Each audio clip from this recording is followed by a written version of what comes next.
So here we have the Audi A1 on a 17 plate. I'm going to start off by showing you around the outside of the car, and then we'll hop in and run through some controls on the inside. But from the outside you can see it's a 3-door car with alloy wheels. Let's start off inside the boot and then work our way around the rest of the car from there. So as we approach the boot, you can see we have reversing sensors, plenty of boot space as well, along with that 60/40 split folding rear seat should you wish to increase that space even further. Okay, so we're just going to work our way back round to the front of the car, and then we'll hop in and run through some controls on the inside. Now that we've done a full circle of it, you can see it's in excellent condition the whole way round. Just briefly before we climb in, I think it's well worth seeing the interior from this exterior point of view. There's plenty to run through on the dashboard, so let's hop in and we'll do that right now. Okay, now that we're inside the car, we're going to start with the dials. On the left-hand side, we have the rev counter, and on the right-hand side, the speedometer and fuel gauge. In the middle, you can see the total miles for this car, which are 15,143. We can change information that's displayed in those central sections by using buttons on the steering wheel.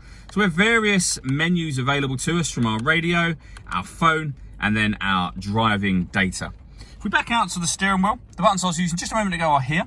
On the right hand side we have stereo and phone controls, and underneath to the left we have cruise control.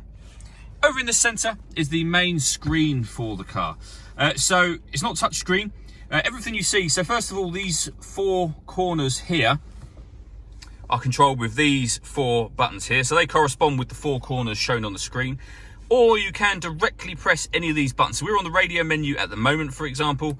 We could press the media button, and on doing so we're now on the media menu up there. If we wanted to see the different ways in which we can listen to our music, we hit the top right hand corner button there to take us into source, and then we've got our various different ways of listening to music being displayed on the screen, and you can move up and down any of them by using that dial in the middle just there. So you can see that on this car, as well as having the radio, we've got SD memory card input, a CD player.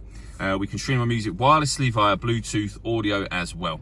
Working our way down, this button turns off the stop and start. So this car is designed to cut out when it's stationary in traffic to save you fuel. Hitting that button, as I've just done, turns that system off. Working our way down further, we have the CD player, 2 SD memory card slots, and then all the various different buttons for the stereo. The main volume for the stereo is over on the left-hand side just there. Under that, we have the air conditioning. So you can determine the temperature, the speed, the fan speed, and then the direction that you'd like the air to be distributed in. When you're happy with those settings, that button turns the air conditioning on and off again, of course, and you can recirculate the air that's in the car by hitting that button. That's a great way of heating it up or cooling it down quickly, depending on the temperature that you've set. Under that, we have a rear heated screen, traction control, and drive select, which, if I show you up on here, we can put the car in efficiency, auto, so it will select the way in which it should drive by itself, or dynamic, so a sportier drive. Finally, we have a 6-speed manual gearbox. All that leaves me to say is thank you for taking the time to watch this video. If you'd like to come and see the car in person and have a test drive, please feel free to call any of our MJA sites. We'd love to hear from you soon.